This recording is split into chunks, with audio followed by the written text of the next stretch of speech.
here tonight, and excuse me while I have to use my readers. Dan Bartholomew attended the University of Wisconsin and graduated with a bachelor's in industrial and systems engineering, a master's degree in urban and regional planning, as well as a master's degree in business administration.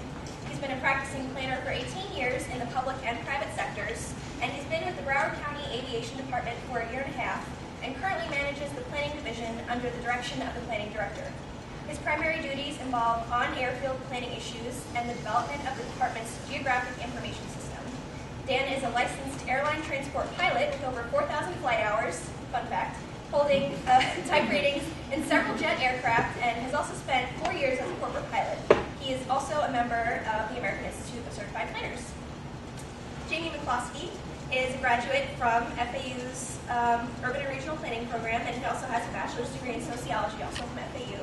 His focus has been economic development and urban design.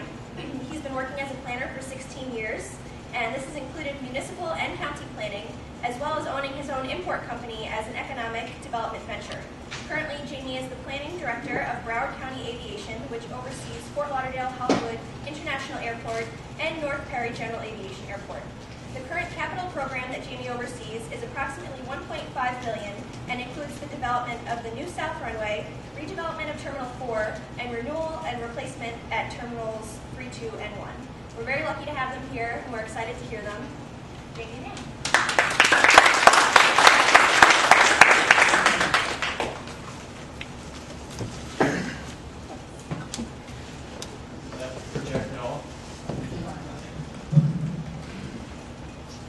They told me this worked, but I'm not what they promises.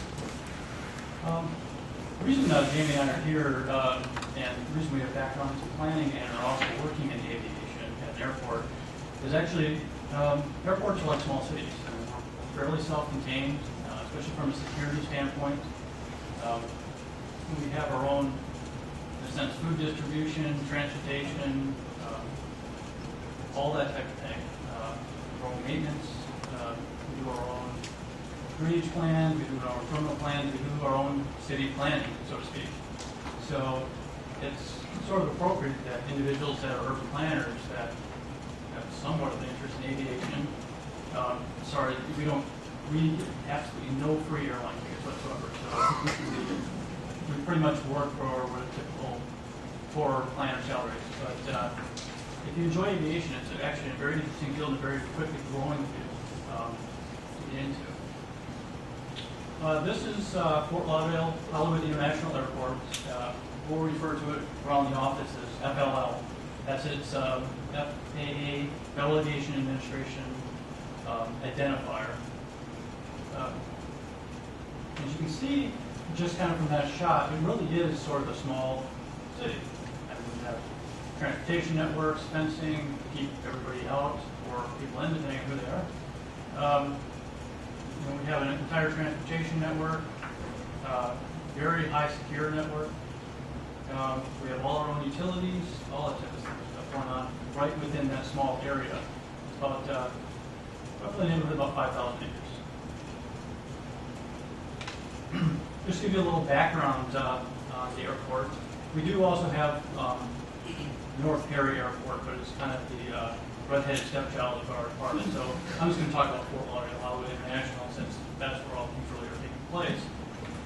It is actually the 22nd largest airport in the U.S. I came here to the department from Denver about a year and a half ago, and I was very surprised to find out that Fort Lauderdale Airport, especially after seeing it, was the 22nd largest in the U.S. 14th largest international hub. A lot of flights to South America, the Caribbean. We're going to be starting up a flight to Germany, I believe, in May. Condor Airlines. That'll be a long flight. We're among the top 50 or largest airports in the world. We're served by 33 airlines. That changes daily, it seems like.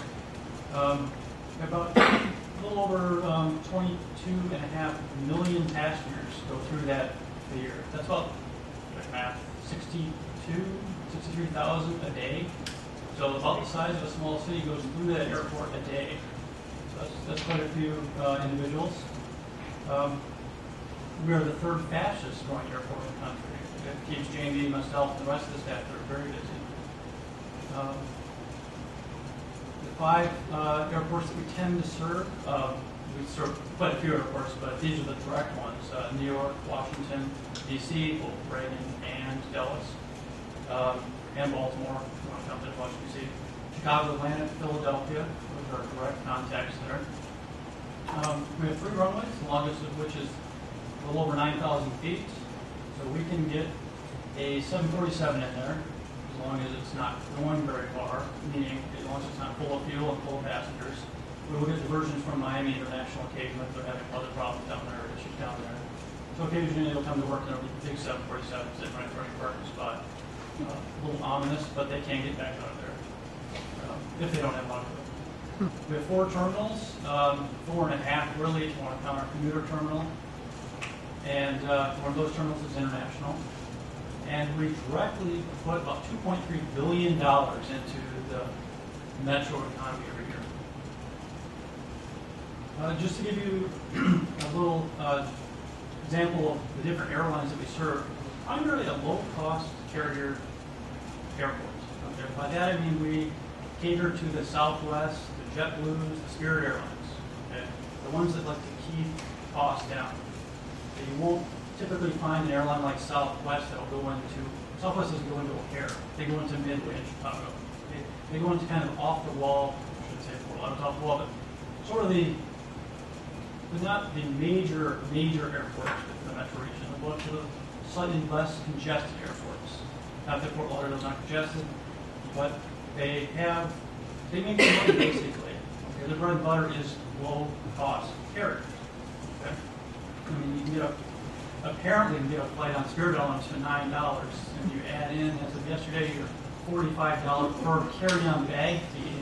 Okay, suddenly now you're over $100. I don't know if you're quite low-cost carrier anymore, but we're primarily served by Delta, Spirit, JetBlue, Continental. Those are our largest ones. Because we are growing so fast, and Jamie's going to talk about this in nauseam. Okay. We are actually having to expand the airport. If you come back here, you can go down to the airport in year 2015, okay, fast forward ahead, you will actually see a new runway that is elevated. It'll go up over US 1 and the railroad track there, and it'll head towards the port a little bit. Okay, it's actually elevated. It's a little less than a 1% slope from one end to the other. It's about 8,000 feet. We're also putting in, we're making some adjustments to our Terminal 4, which is the building in red there, to accommodate more aircraft, but also to get out of the way of the new runway. Just to give a little background on the types of airports that are out there, because there's numerous types. Commercial service are the largest ones, okay? And of those largest ones, large hub airports are the largest. From there, you have 4 other ones, the medium hub, the small hub, and the non-hub, whatever that happens to be. Then there are reliever airports. Okay? Those are the ones that try to take the general aviation traffic, the business jets, things like that, out of the traffic congestion of the larger airports like Fort Lauderdale. We still do get business jets, quite a few of them. However, they're encouraged to go to a reliever airport where there is no landing fee typically. Then you have the general aviation airports, Boca Raton Air Park, North Cary Airport, things like that. They're mainly your weekend warrior type airplane owners. You get out and tool around the traffic pattern. This is just a snapshot of air travel at a given moment around the country. Not busy time, not shallow time, definitely not after 9/11, but where the screen would be ultimately blank, with the exception of one aircraft, Air Force One. But really, this is controlled chaos. Something happens at our airport, it has a ripple effect throughout the entire country. Something happens at any one of the other, primarily large hub airports around the country, it has a ripple effect on us.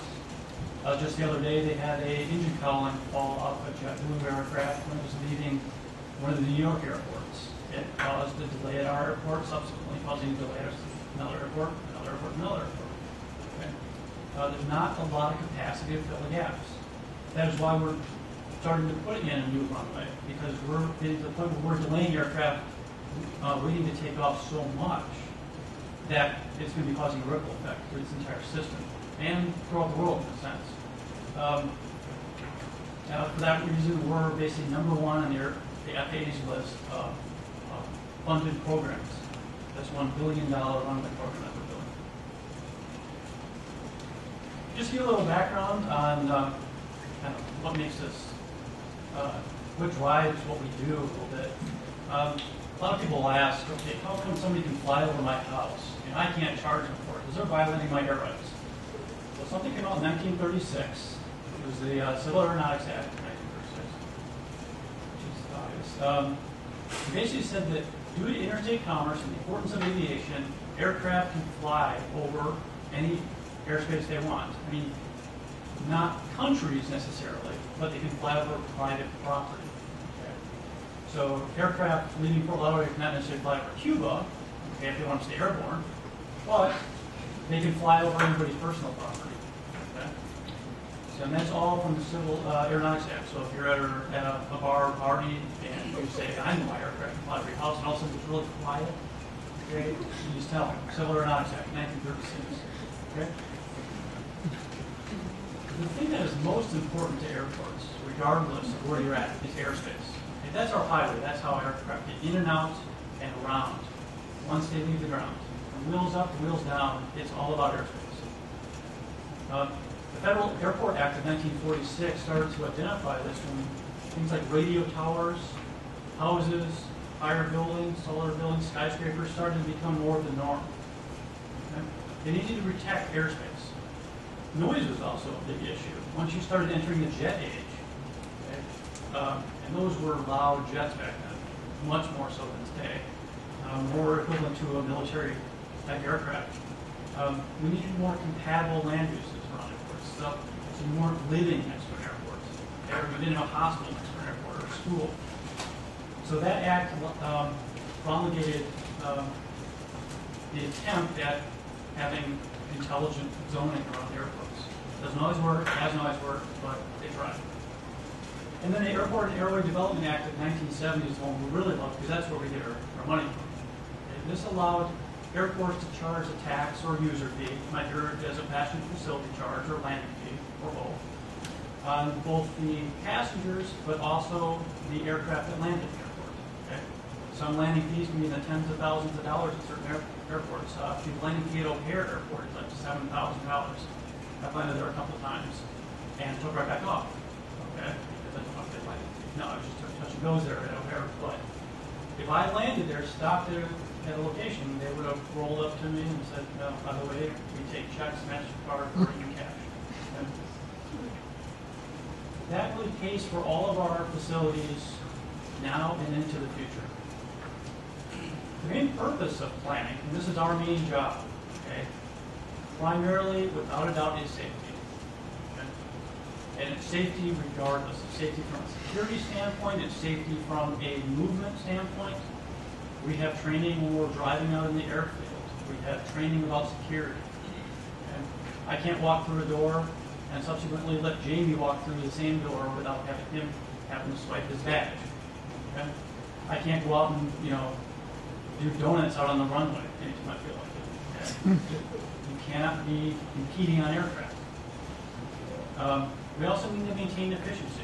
Again, this is why we're starting to amend or improve some of our facilities right now with the runways. We're reaching a threshold where we're no longer efficient. Okay? I mean, if you thought government was inefficient already, wait till you sit on the tarmac, okay, for 30 minutes. Then things really start to boil. Okay?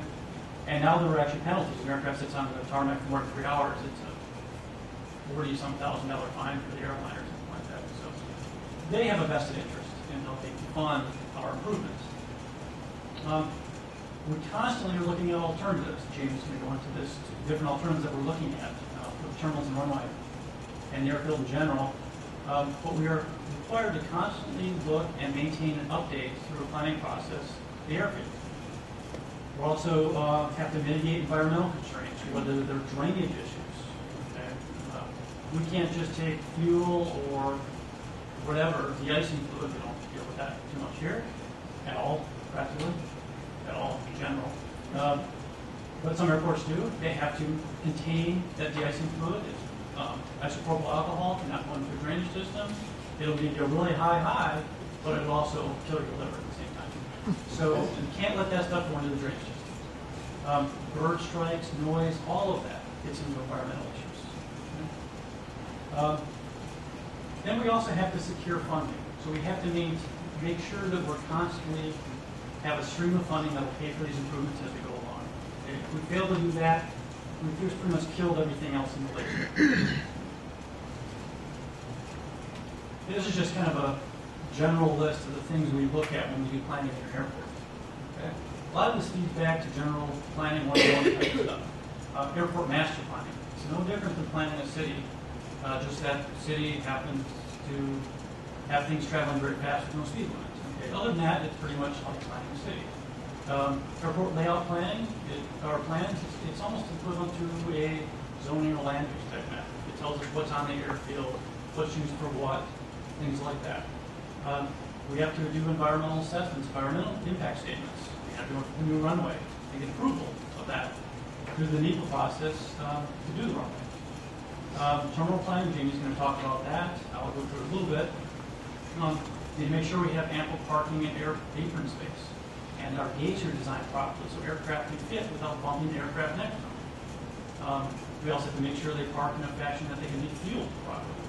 Okay? Airspace protection, I'm going to completely vacillate on that one because for me it's a prime issue and we run into problems with it all the time. Aircraft noise modeling, that is just, it's not as much of an issue here at Fort Lauderdale, although we do have noise mitigation program. Some airports have major issues with noise. We do a lot of aircraft movement simulations. We need to know how aircraft move across the airfield. We have relatively small aircraft, like a regional jet or something, moves totally different than a 747 or 757 does around the airfield. Okay? So we need to make sure when they're making corners and turning and doing this and that they can make those corners, that they can stop on the runway. Things like that. Those are kind of important. Especially if you're a passenger.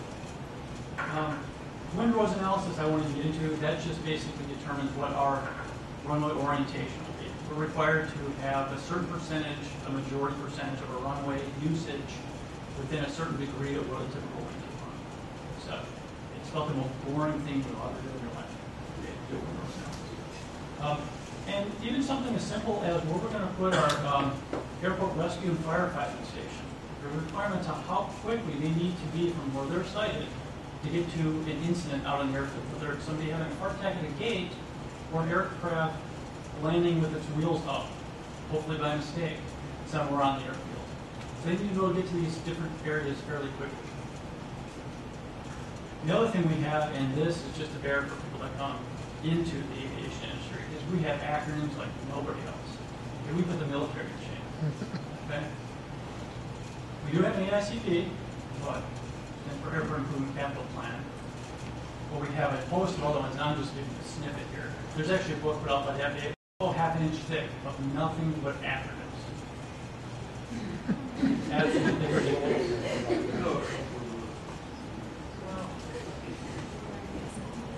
We even have one more, but we use it in-house. You can translate that all the time. So if something goes wrong, we call it a Charlie Fox. Okay? Some of the things we look at when evaluating an airport, or if you're trying to build a new airport, which we aren't, or an airport in general, you need to know its proximity to obstruction if they're existing. Okay? We also need to be able to mitigate obstructions, whether existing or proposed. We just went through a county commission meeting about an individual who wants to build a 18-story hotel off the end of our new proposed runway. Okay? That's bad. Okay? Because airplanes don't like stationary objects in front of them. I mean, that's just an issue with physics. We also have the port on the other side. Okay? They have tall ships. They get in the way of our airspace location. They're planning on putting up some new cranes because ships are getting larger. They're getting these post-Panamax ships that are too large to fit in the Panama Canal. That's big. And they're tall. and they're going to pull new cranes so they can get the equipment and all the cargo off of those. So we're having to do an analysis to make sure those are not blocking our ingress and egress from the airport from an aircraft standpoint. We also have to look at the number of aircraft and passengers we'll be getting into in the future, both from a, do we have enough taxiways, do we have enough runways? That's what we're getting to now. We also have enough terminals, do we have enough baggage claim areas, do we have enough check-in counters, all of that. Do we have enough waste paper taxes? Okay, all of that comes in effect when you're looking at passenger forecasting. We also look at airfield capacity, terminal capacity, airspace capacity. Airspace is very finite. Okay? You can only get so many aircraft in the air and on approach or departures at one time. You have to look at those type of things. We look at different facility requirements. What's coming up in the future? What might we need? Do we need to change our transportation plan? Our ground transportation may not be great, so we need to look at other options. Environmental is a big deal. We're building a new runway. A lot of impermeable surface there. Okay? Where is that water going to go? We live in South Florida, 3 feet above the water table, usually. Okay? And other times it's even less. We have global warming issues. Okay? Where are we going to put all this water? We can't dump it directly into canals in the ocean, especially since they may have issues such as oil and glycol and other things. And then we have to deal with wildlife, such as birds. Birds are nasty to aircraft. Okay? Aircraft don't like birds, birds don't like aircraft. Okay? I think there's a jealousy issue on either side. But either way, they do some damage to one another. A little bit about airspace. Airspace is kind of a passion of mine. I really dig airspace, if you will.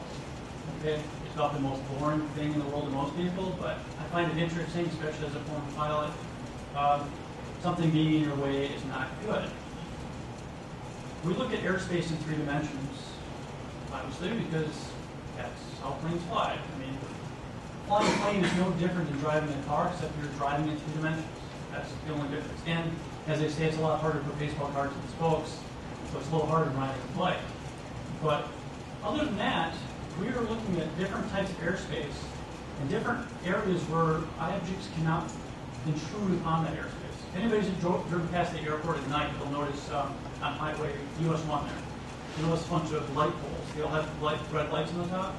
Those lights are protruding what's called our Part 77 airspace. It's our first line of defense for airspace. They can protrude, but they have to be lit so that an airplane can say, whoa, in case they're too low or whatnot. So that's why all radio towers and things like that have lights. They all protrude through certain types of airspace. Certain types of airspace you can't protrude through at all, but some you can. There's just an airplane coming in from the direction of the port. We have some tall ships out there. We occasionally have ships traversing the port out there that are taller or punch through the airspace out there. We're expecting ships that will be traversing that airspace that will punch through what we call our terminal en route procedure airspace, which is instrument airspace. Meaning you cannot see out the window of the plane because the weather is pretty cruddy. There's a lot of rain, there's fog, there's low clouds, things like that. So the pilot is completely flying an instrument. When you're flying an instrument, you sort of expect that nothing's going to be standing in front of you. And if it is, it's bad. Okay? So there shouldn't be anything protruding through that airspace at all. So we're keeping a watch on the port. They collaborate with us to ensure that what they're doing is what we're doing, and what we do allows them to still do their jobs. Just to give you an example of sort of a construction that went wrong. Okay? Out in San Diego, there's a general aviation airport. This is not San Diego International. Somebody was given clearance to build a building. The city gave them building permits, told them to go ahead, enjoy yourselves, build your building to whatever height. We're giving you permission to do so. Even the FAA said okay to this one. Well, the FAA came back later and said, wait a minute, you're going too tall here. Well, the city gave them building permits and everything. FAA told me they had to lock off the top 2 floors of that building. Okay. After it was built, after it was occupied. Okay. Get out your chainsaw, building gone. Okay. And it's a done deal. Very expensive. So the government moved the top 2 floors. This happened somewhere in the neighborhood of 10, 12 years ago. And it's still in litigation today. Because who really made the mistake there? Was it the developer? Was it the planning department? Was it the city council there? Was it the FAA? Was it Caltrans, California Department of Transportation? All of them are involved. All of them potentially have deep pockets, therefore litigation. That's big hoops. Okay? We try to avoid that at all costs. Okay? One thing I'd like to get across is existing and future planners here is you really need to be in touch with the airport. If you're working around the airport, cities like Hollywood, Dania Beach, Dania, okay? We're constantly back and forth with them about certain items. Amongst them, a hotel building of 18 stories amongst opening the end of the runway. Okay? But you need to really be familiar with airport airspace requirements around an airfield. Okay? Typically, rule of thumb to remember, and you're not going to remember it out beside the term, is anything from a slope of 1 to 100, 1 foot up for every 100 feet out. 50,000 feet from an airport, you probably need to check out the airspace study from the FAA. Okay? It will just behoove you to do that. If you're building a shed in your backyard, okay, that's a little ridiculous. But if you're putting up a 4 or 5 story building, you probably want to do that. Okay? It doesn't hurt to know the law. The law is boring. That's why I'm not an attorney. But it also helps to know the different, just from a real, outline standpoint, the general state, federal, local rules and regulations, and then to be proactive. If you're issuing building permits, if you have people that are approving plans, you might want to check where the airport happens to be, okay? Because occasionally you run into problems with that. This is used to be, it's closed now, one of the most dangerous airports, actually I think it was the most dangerous airport in the world. It's Hong Kong's former airport. They now have built an island and built an airport out there, which is subsequently sinking and all this stuff. Is that? But they actually built an airport that they had serious issues around this airport. You can see terrain was an issue here, but they also had numerous buildings, which you'll see in a subsequent slide here. When you're on final approach at about 250 feet, you do not want to make a turn, okay, to avoid something.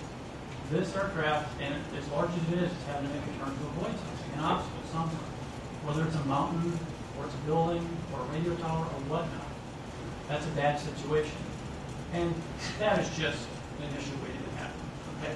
I've never, ever gone into an airport that they had a red checker box at the end of the runway to say, ooh, look out, you might hit this. Okay?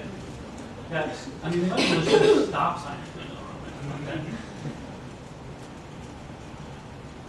When we're looking at airfield facilities, okay, the main thing, okay, is the airfield facility should be designed to handle your forecasted aircraft. Okay? A lot of airports around the country are scrambling right now because of the new Airbus A380, double-decker behemoth of an aircraft. Okay? It weighs a lot. It carries, I don't even know how many passengers this thing carries, because we're not going to get one, so we don't really care about the A380, but it carries a lot of passengers. It's very heavy, very large. Okay? And it needs a lot of runway to get off the ground. This is a 747 going into, I want to say St. Martin. That may or may not be right.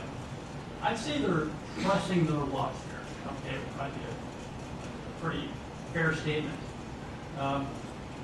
That aircraft is landing at the very tip of that runway, not the part of the runway you shouldn't even use. You're not even supposed to land in the yellow arrow zone at all.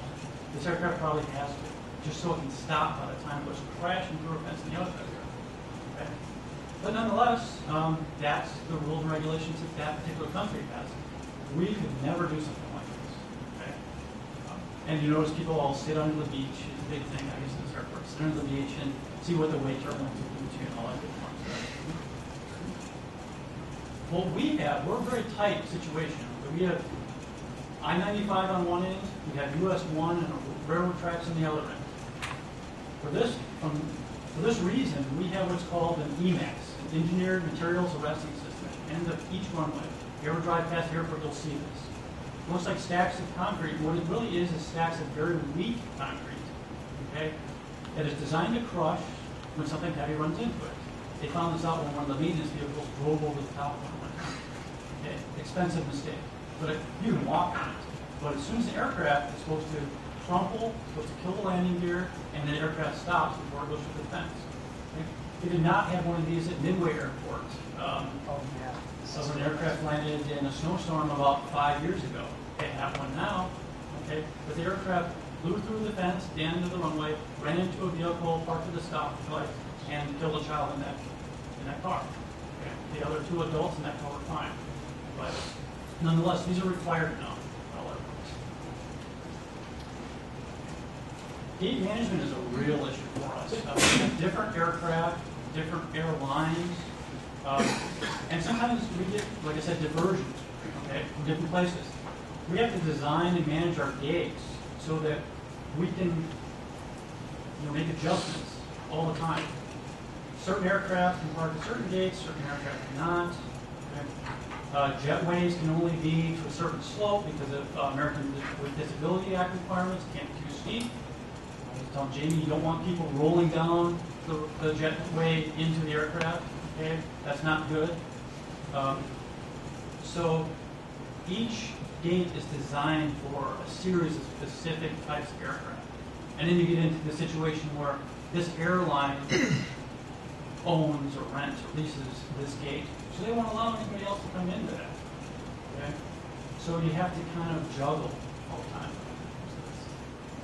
We do a lot of simulation on it. We have one CAD technician that I'd say 50% of her time is spent modeling aircraft going in and out of gates.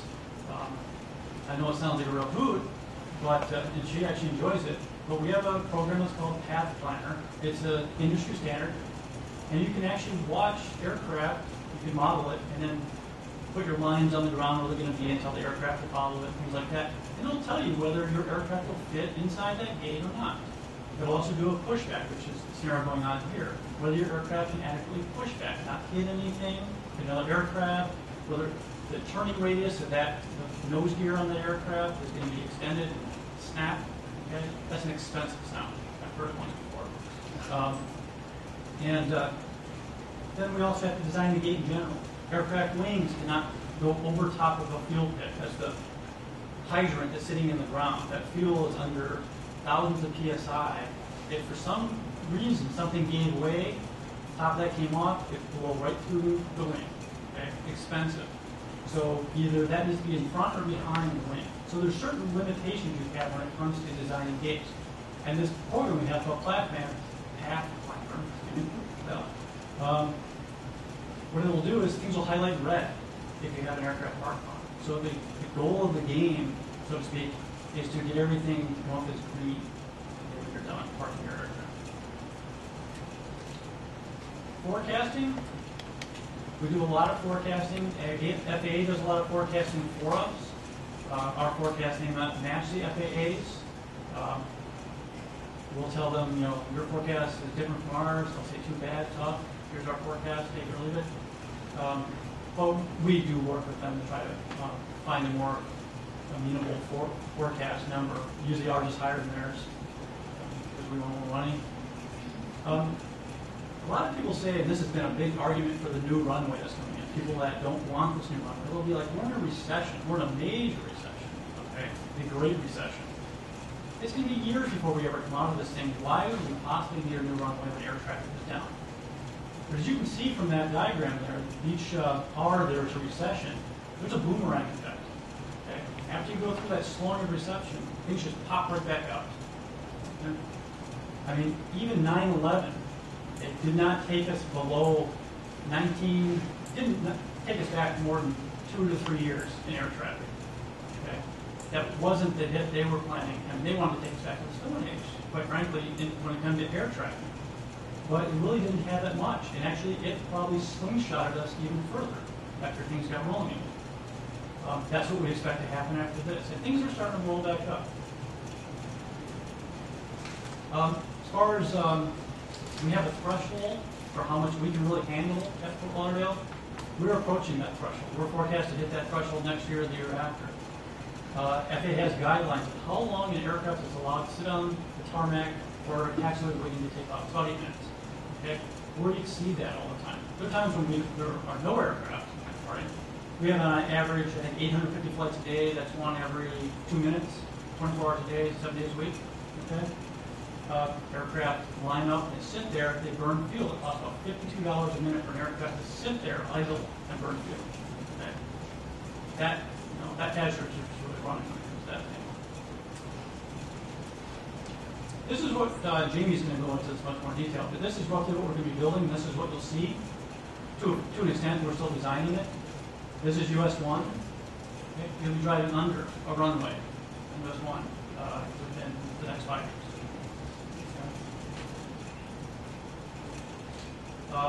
When it comes to forecasting, things like that, we look at our capacity as far as gates, how large our terminals. Right now, we can handle 57 gates. So we're fine. We can meet that. We're going to be hitting a threshold here fairly soon where we're going to need 66 gates, and then we have to make 70 gates, and then more and more and more. And air traffic is not going to slow down; it's going to increase. People want to get to places faster, cheaper. It's actually cheaper to fly from here to New York than it is to drive, quite frankly. So people are going to be flying more and more. This is just a sketch-up model of the new Terminal 4, the adjusted Terminal 4 that we're going to be building. And the reason it's end of it's being locked off is because it's going to be too close to the new runway there. Okay? And we need to get aircraft between the runway, the taxi up to the runway, and so forth. So it's being spread out laterally instead of vertically the way it is now. Landside management. Okay? This is an aircraft landing, I'm not sure where, but it's not good. Okay? I hope that truck is stopping, or it's stopped. This is what happens when you plan facilities too close to a runway. Or you have your threshold of your runway too close to the facility. Okay? The two go hand in hand. So there are airports where they literally have stop signs and gates that come down when aircraft are landing. Okay? It would seem a little strange to us here in the U.S., but there are places that do that. This is an example that Hong Kong airport I was telling you about again. Okay? A little too close for comfort for my taste. Okay? And I wonder how many of those plastic lined bags are being pulled out when you're on the final approach to this baby. Okay? That is scary. I know a couple of pilots that actually have flown in there, and you need special qualifications to fly in there. And one pilot's like, big deal. Okay? This one they do not like. Or did not like. Doesn't exist anymore. Chicago Midway Airport is a larger airport, so more traffic than Fort Lauderdale. Not a lot, but a fair amount.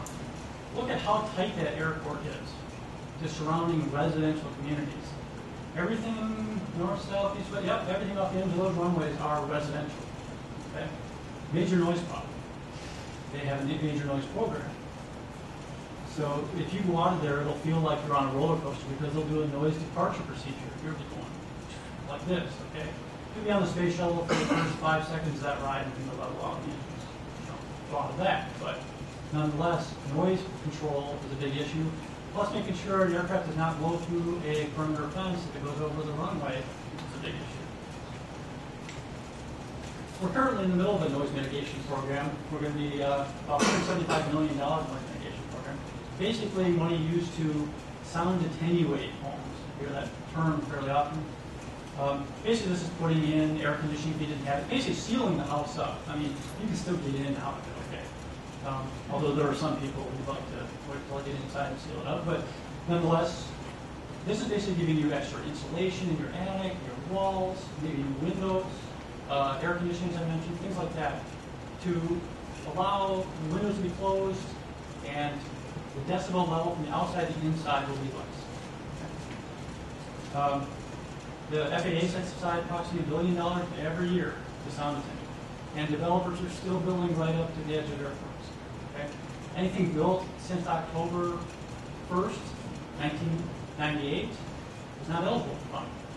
So if you build your McMansion right off the end of a runway someplace, you will not receive any, you will not see $1 of that $1 billion for the sound attenuation very high.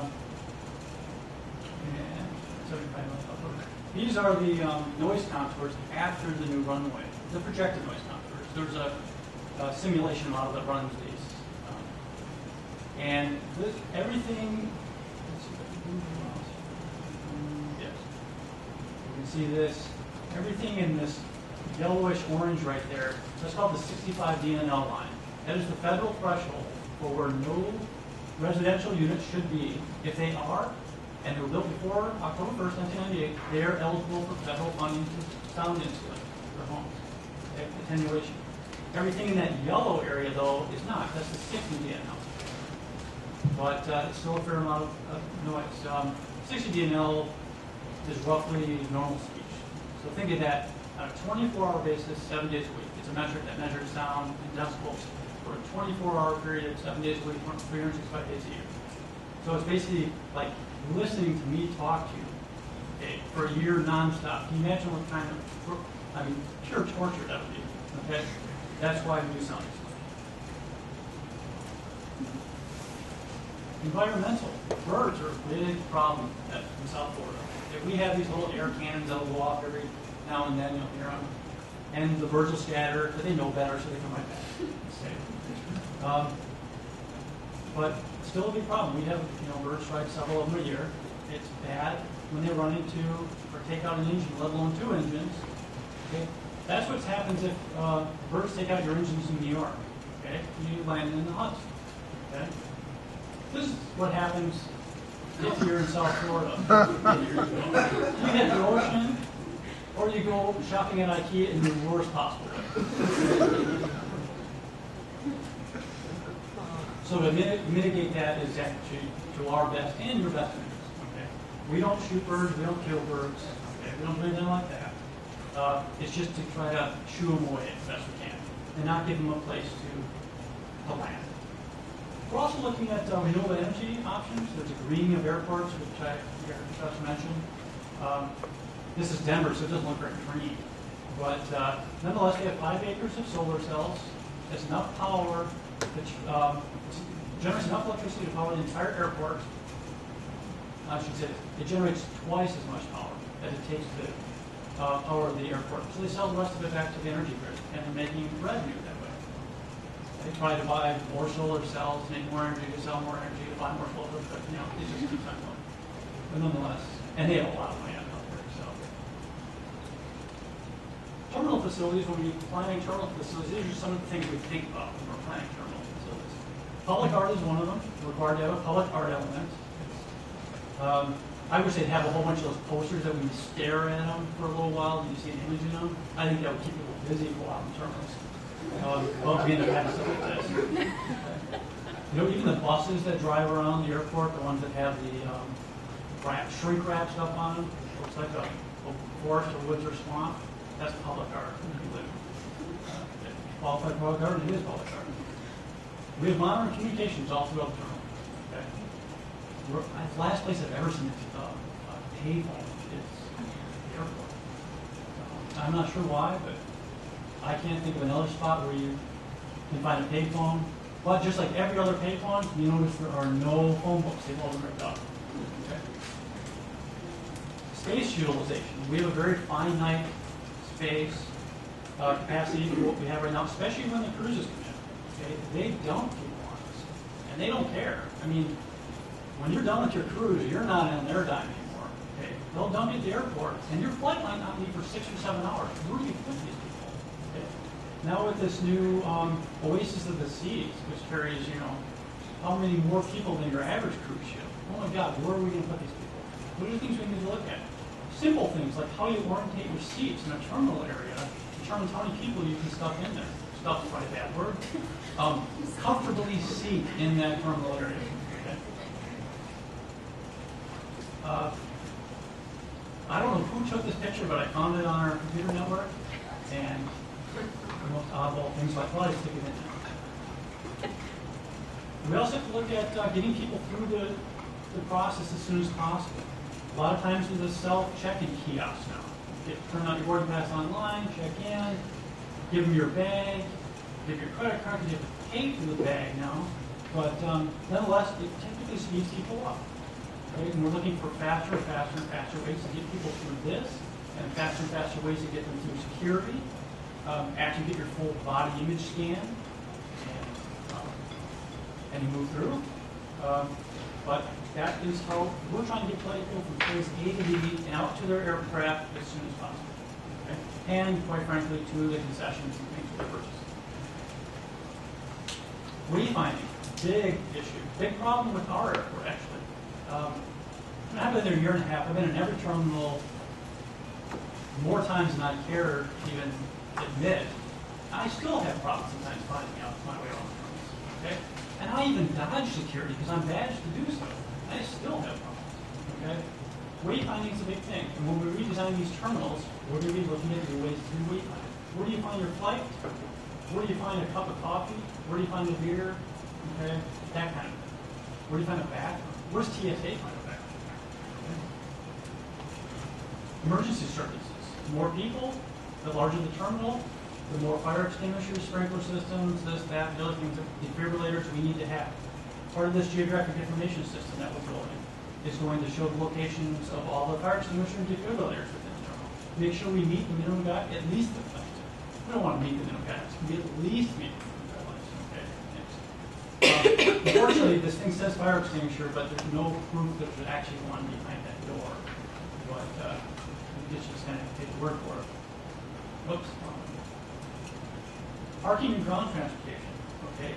People come into your airport, people leave. How do you get them to and from? Okay. This is our new rental car center. Not super new, but fairly new. Where all the rental cars are. And then we also have parking facilities beyond that. Concessions, we're big on concessions. That we make, most of our money comes from passenger facility charges, things like that. The second is from concessions. It's a real close second. Okay, we want to optimize this. So here are some concessions. Okay, we have communications, we have reading material, beverages, food. Okay, it doesn't get any better than that. Really, our concessions are like that. And trying to get, we survey passengers that come through the airport to find out what would they like to eat. And we don't have a McDonald's, we don't have a Burger King right now. And not that we want a McDonald's or Burger King, but we don't have it. Okay? So we're constantly looking for ways to increase revenue. And where do you put these concessions? Are they in the right spots where people accidentally run right into them? Okay? Should we put security right in the middle of the concessions here, forced to go through it? No, we can't. But nonetheless, we want them in certain places that are marketable. We don't want them where people are not where you want them.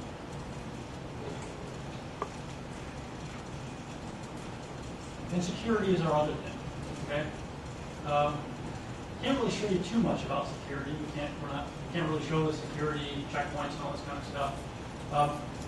But we have to abide by guidelines. We have something called sensitive security information. So when we do plans and diagrams and things like that of a certain nature, we can't give them out. We can't send them by email. We can't do certain things with them. Okay? We have to shred them when we're done with them. We have to lock our offices when we leave. Things such as that. So security is a real big thing we have to think about all the time while we're in the planning process. Is this drawing we're doing? Are these plans we're doing? Are these CAD drawings that we're creating? Are they considered sensitive security information? If they are, and you leave them out, you're in trouble. People with guns. And I'll let Jamie talk about the whole master planning process.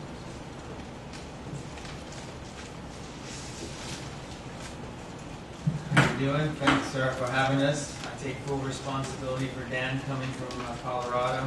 There's only so many things I can scream for in an interview. Dan did a very good job of looking at a very complicated process of what we do. There's many different things that airport planning does. It's not only planning, it's not only land use. We need to know all of that, and then we also have to know a lot of design criteria for laying out runways, as far as transportation planning. We have to know how to do intergovernmental coordinations with our neighbors. Terminal planning gets more into the world of architecture. So what I'm going to do here is take you through the master plan process, and this gets more into terminal planning. This is one of the things that I do mostly at the airport. My initial attraction to the airport is it's a massive economic development program. I've been involved in redevelopment programs, and the most frustrating thing was you develop a beautiful plan, it's sit on the shelf for years, and then you wait for the right public-private sector cooperation to get together to actually make this thing happen. We've seen it happen over 10 years. At the airport, things happen in a blink of an eye. In the process of me doing the master plans, I'm doing master plan implementation, and the projects are in the realm of hundreds of millions. The runway itself is a $250 million project. The terminals that I'll start to show you, those are in the realm of $100 million to $240 million projects. The airport is a business. It's a $60 million making enterprise, and basically we're in the business of keeping the airlines coming to the airport, making money off the concessions, making money off of parking revenues, and that's basically what we do. So it's different than working in the public sector, and it's different than working in the private sector, because you actually have the benefit of having a private sector job, but then you also get the money from the private sector in the own facility, but then you also have the implementation piece that you would never get as a consultant. And that's the fun part of the job, is actually implementing what you're doing as a plan. And so that's my main goal, my main job is I get things done and make things happen, and then I go to see them in about a year or two, and they're constructed. So the master plan, the first part we did is we looked at the inventory, and then you'll see that I start to go through the design. What we do is basically cartoons, and we lay them out, and the next step is we bring them over to the architect to start laying out the design of the project, and then we take it over to construction, and they'll actually build the project. And it happens over and over again at the airport. I'll start to do a financial overview of the master plan. So what we do is we take our layouts, and then we figure out how much can the airport afford, and what's the timing of these projects in the capital improvement project. So I'll go through that, and then I'm going to show you what we're doing right now at the airport as far as master plan implementation. The master plan began in 2006, and some of these you'll see basically going through time, and then I'll take us all the way to 2010. But basically we looked at the terminal area forecast, and then it got adjusted in 2007. Because we're kind of masochistic at the airport, we decided to run 3 major projects at one time. The EIS for the south runway, the master plan for the entire airport, and then what we call the Part 150 noise study, all at the same time. So what happened was there was changes in the terminal area forecast that affected the EIS for the runway. And so we had to change all of our planning levels because the terminal area forecast dipped. And so it had a ripple effect throughout our whole master plan process. The lesson learned from that type of thing is the old way of doing master plans is to do this 20-year document. It's kind of static and sat on the shelf, and then people kind of adhere to that document over the course of time, and it would get outdated. And you start building facilities that were outdated and didn't meet the needs of the industry. And the airport industry, because of technology now, you need to be able to respond to very rapidly. So what we do now is, rather than do the 20-year traditional master plan, is we have a continual master plan where we're constantly revalidating projects. So that was one of the lessons learned. We had to change due to the new path. Our planning and activity level triggers change, and I'll show you what that means. That basically, we looked at how many enplanements come, and when there's a certain threshold, certain million passengers coming, that's when we add new gates onto the facility. We try to leverage the existing facilities, try to get gate utilization to move as high up as it can, and then there comes a break point where we have to build new facilities. And that's what we talk about with gate utilization. There's certain givens before we moved into the master plan, and what we moved from, there was an ideology shift through this master plan that probably I was behind a lot of it, is a lot of the construction was basically engineering based. It was based on, it didn't have a lot of planning behind it. So there would be a knee-jerk reaction from one of the divisions. They'd say they need to have something constructed, and then they just construct it without looking at the framework of how to build it within a whole master plan. So some of the givens that we had, and we ended up dispelling a few of them in there, The south runway extension, that was still going forward. That was the EIS. Decommissioned 1331, that's the crosswind runway that you see that goes across our airport. We're replacing that with the 8,000-foot south runway because the neighbors didn't like the 1331 because it cuts right across their neighborhood. Concourse A was a project that was put in the pipeline that we ended up shelving. And then we put the money from Concourse A into Terminal 4 expansion, and I'll show you what that's all about. That's our existing conditions. We got 3 runways. I talked about the north runway is a 9,000 foot. The crosswind is is basically an auxiliary runway when our capacity goes up. And then we've got the south runway, which is basically a GA, which we call Group 2 aircraft. Basically, our carriers, our commercial carriers, are Group 4, Group 3, and that's just about that. See if I missed anything here. We've got the parking facilities. What you always look to do is get a balance between air side, terminal side, and land side. So we're doing a drill down right now. We've done the air side component.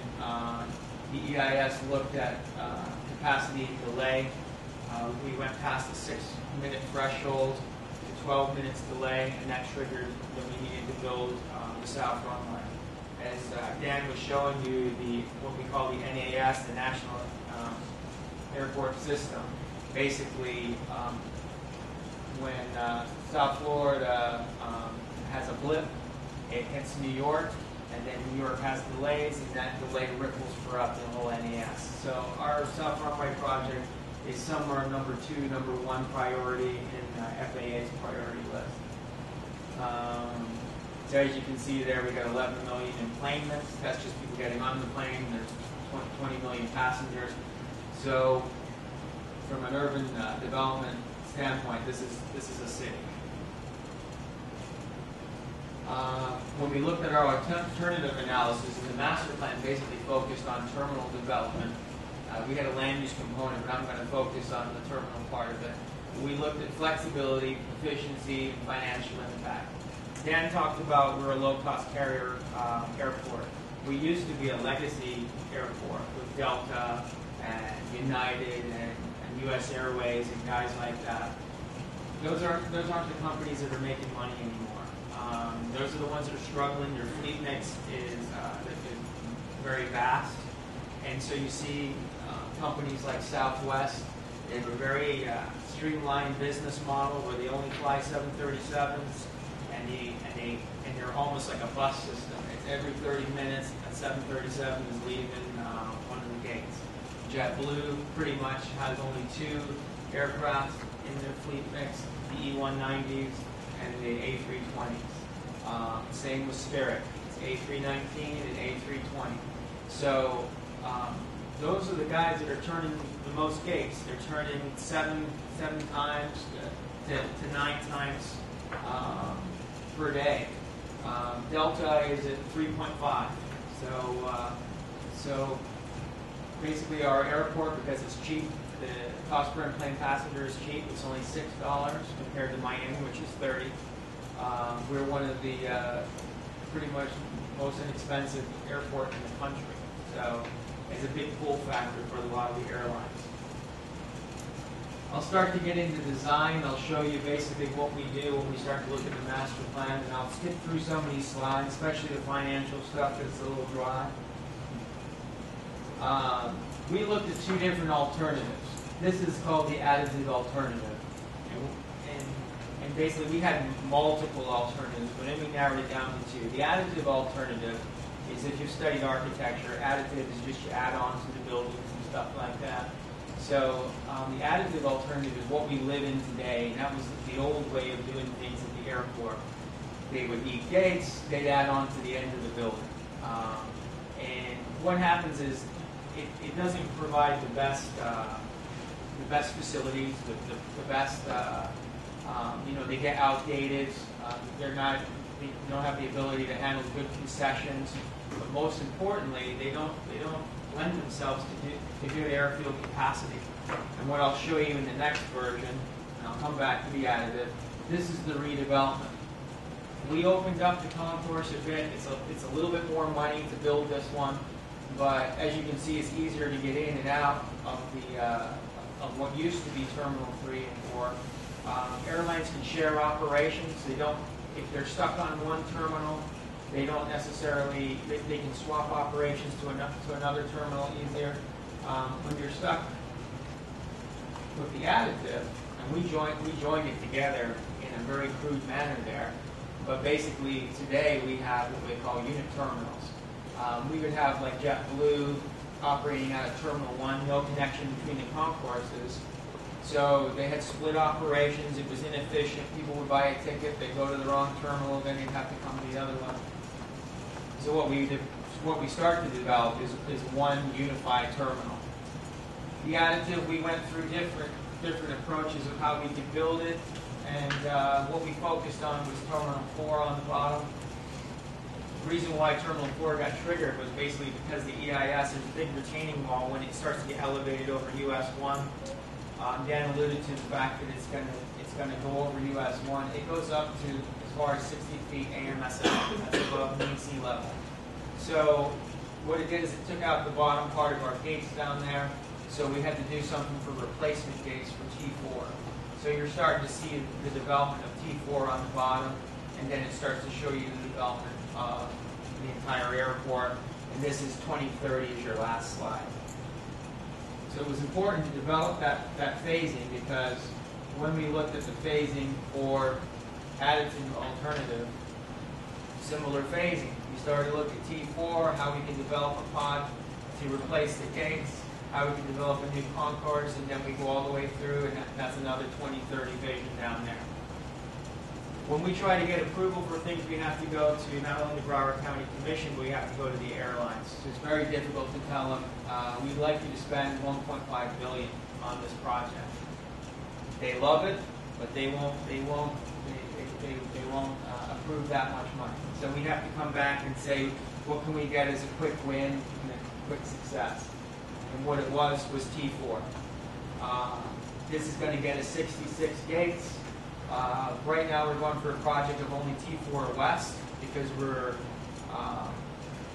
it's tight for money right now. We're in the recession. We float bonds to make this happen, but we can only approve a certain amount at a time. So the airlines have said, okay, we'd like to build T4, and that's all we'll approve until 2017 for now.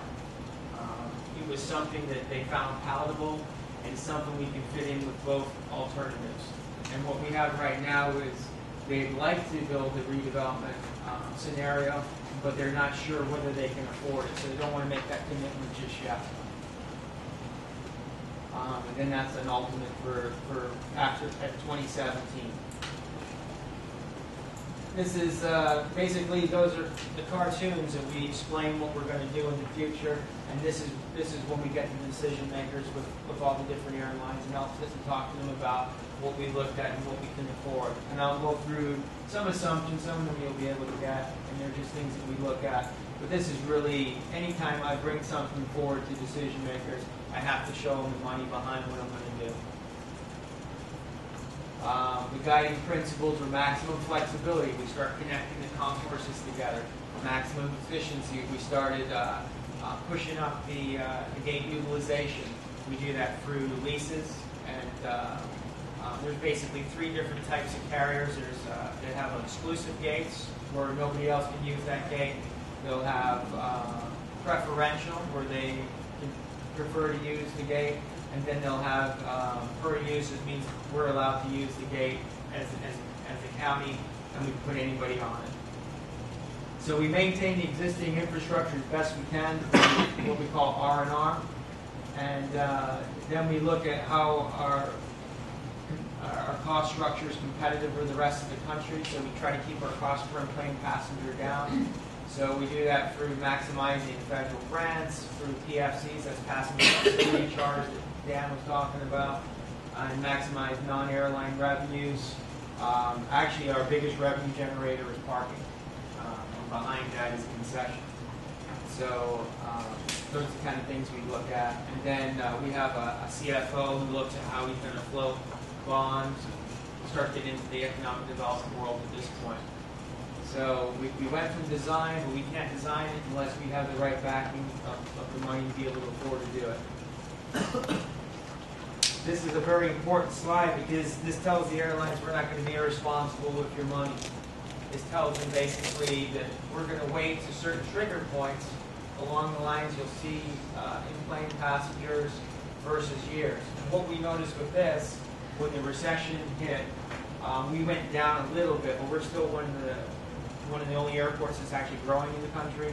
So we've already started to rebound, and you'll remember Dan's chart where he showed you the bounce back from recessions. We don't mind a recession because that gives us time to plan, because back in 2005, our facility was busting out of the seams. We were the #1 busiest airport in the country. So basically that graph is now slid out 2 years, so we won't be building the 70 gates until 2019 now. That was an important slide to get the message home to the decision makers to make sure that we were spending their money the right way. We look at construction costs, and we were very conservative, and this built into the CIP, and we kind of told them how much it was going to cost so they could get sticker shock. But basically, from this is 2007, because of the recession, now we have 30% lower costs in construction. So now we're hot on building stuff right away. This just looks at a national of different funding sources, and this is what we were talking about to our stakeholders, the airlines, and to the Broward County Commission. We look at PFCs, we look at revenue bonds, we look at the Airport Improvement Fund, and then internal, that's money we generate ourselves. Basically, for the soft runway, most of it's going to be funded through what we call a letter of intent, and that's it's going to be funded mostly with also with PFCs, which are passenger facility charges. And so we're looking to get about $300 million to build the runway as basically a national asset. We'll also have to float bonds to pay for that, and that resides with the CFO. We had some funding source assumptions. This is just basic things. Some of these have changed over the time as we've looked at different creative ways how to fund this project. And I won't bore you with that. We looked at the CIP and how it fit in with the master plan. At the end of the day, it was a $1.87 billion project that we're looking to build.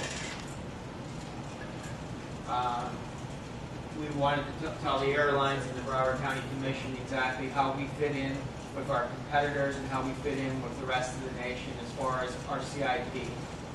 Orlando and Tampa have already spent a lot of money in their facilities. So FLL is just gearing up, and we're there in the purple. And after we spend this money, that's what we'll be in the whole scheme of things with all the different airports. You can see Miami and O'Hare at the end of the spectrum there. That's their FAA identifier. But Miami is a very costly airport, and what we do is we don't want to end up like them. They have a lot of facilities that are not effective, and they're just overbuilt over there. I think this is another variable that we look at is debt per in-plane passenger. So for every passenger we have, this is the debt we have to pay down, and we're somewhere in the middle in that one as well. We looked at key financial assumptions, and this is just how we build our model of how we build, how we're going to be able to afford to pay for this. The passenger facility charge that we charge right now is 4.5. It's going to go up to 6. At that time, we were looking at an LOI number of $200 million for the runway. We've moved that up. And then that just looks at different operating assumptions. We looked at $20 million a year as far as operation and maintenance, just keeping the facility going, and we constantly tweak these numbers to as we get closer. From the planning level, it's basically a 50,000 foot view. and then we start to drill down. So as I get into the development of T4, we actually figure out how we're going to pay for T4, and I'll show you that as I get further on. So this was a key slide to show the Broward County Commission. Basically, the fact number there is our base, and then the skinny number is that's what the master plan is going to cost. The one underneath it in the green, that was other CIP, and then in the hatched is basically the runway. So in order to build that runway, it's going to trigger us to build other facilities. So we were trying to show them, basically, here's the slices of the pie, and this is how much it's going to cost to build the runway and also the terminal development. And so that takes us to 2017. The most important thing is our cost per plane passenger stayed under 12, and that was acceptable to low-cost carriers like Southwest. 5 minutes? Yeah. So I'll fly through some implementation. We did an airfield refinement plan, and that basically looked at the two developments. There's the south runway. That's what it looks like in 3 dimensions. This is a project that's going under design right now. I did the initial planning for it. We took the height a little bit higher than it was normally anticipated, and now I'm going to hand that over to the designer to design that in about a month. That's another version of it, and you see T4 in the background. T4 West, this is a project that's going through design right now. I work with the architects, and that'll be start construction next year. T4 East hasn't got approval yet, but we're anticipating it to be end of construction 2016. That's what the concessions are going to look like in T4. That shows you where T4 fits in with the scheme of things in the master plan. T3, we're doing renovation and renewal for that one, and we're going to redevelop. It was in 1985. It was the last time we touched it. So that project is already in design right now, and probably start construction in about 8 months or so. And that just shows you the apron. This was a replacement project for Concourse A. It's a lot cheaper version to do it. Terminal 1, we just started the planning for that. It's built into the CIP to start probably construction in that one in 2013. As you can see, we built concessions, and one of our planners came up with the idea of doing a mezzanine to build a double layer concession in there.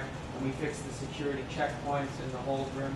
Right now we have a problem with, because of September 11, our facilities are outdated as far as security checkpoints, so we have to renovate all the security checkpoints and the concessions behind the security checkpoint to make more money, because that's where most of the passengers are. T2, that's scheduled to start design in 2013 and construction in 2014. And basically what you're seeing is we're rebuilding the airport city. And then we have a hotel coming in, and that's where we looked at all different sites. It's probably going to go in front of the car rental center. Dr. Prosperi talked about an intermodal center, and we got ideas for that. And, it'll be a good conversation to have. And that's basically it. That's the LOI analysis. And we're going forward with FAA to try to get $300 million to help build the runway. We're feeling pretty confident that that's what we're going to get. And that's it. Any questions? Yeah, let me just jump in before John has a question. Just to make you aware, our students do have class in about 5 to 8 minutes. So just put that for people out there. Our class is starting. So. A good time for one question. Yes. Do you have plans to expand North Runway? There's plans in the EIS to do a parallel to the north runway. Right now, there's nothing that's triggering it. There's no demand capacity analysis to trigger it, but there is an ability to do that. It would trigger us to have to buy more land to take those northern facilities and have all of our GA and cargo someplace else. But yeah, it is in the EIS.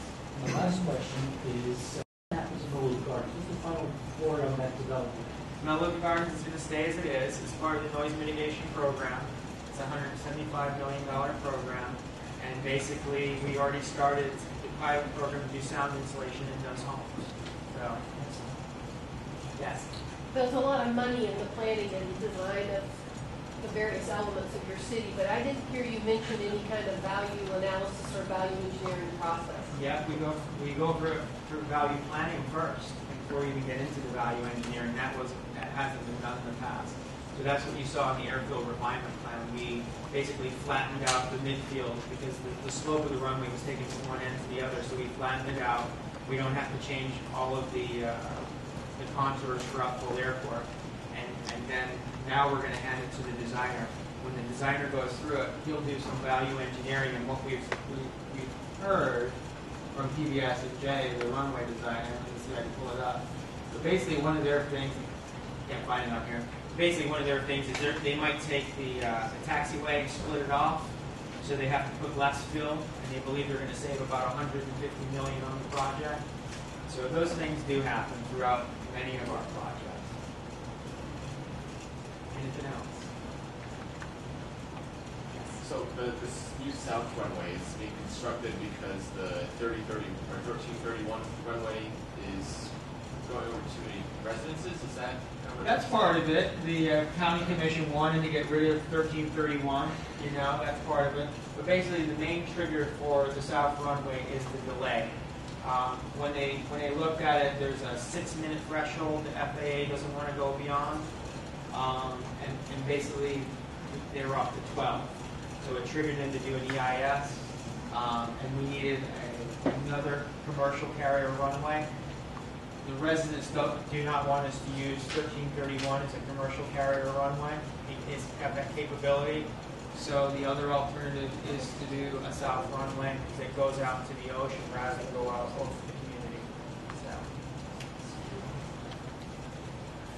if this project doesn't happen, and most likely will, but if it doesn't happen, we'll end up having to use 1331. We use 1331 whenever there's a runway closure.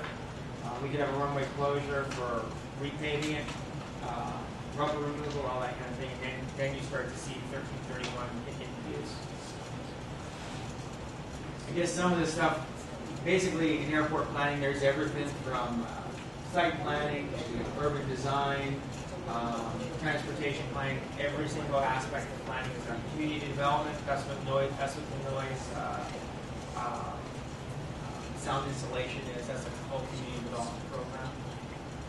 Yes. Do you compete with the airports and the other airports in the region, or do you have kind of cooperation with them in terms of attracting which airlines, low cost, you know? I wouldn't say we really have to compete with Miami. They have a market niche of their own. They'll always be an international hub, and we'll always be a low-cost carrier. Okay. I have heard from Palm Beach International that they consider us competition to them because they probably have a similar business model, trying to do low-cost carrier type airlines and stuff like that. We have a pretty unique position in the marketplace where Port Everglades is going to be the biggest port in the world. So that's a pretty good driver for us. So we don't really look at it as competition from Miami. We basically try to take some of their flights away. And what we've noticed is that we're getting more and more of their low-cost carrier airlines, and we've been doing pretty well with it.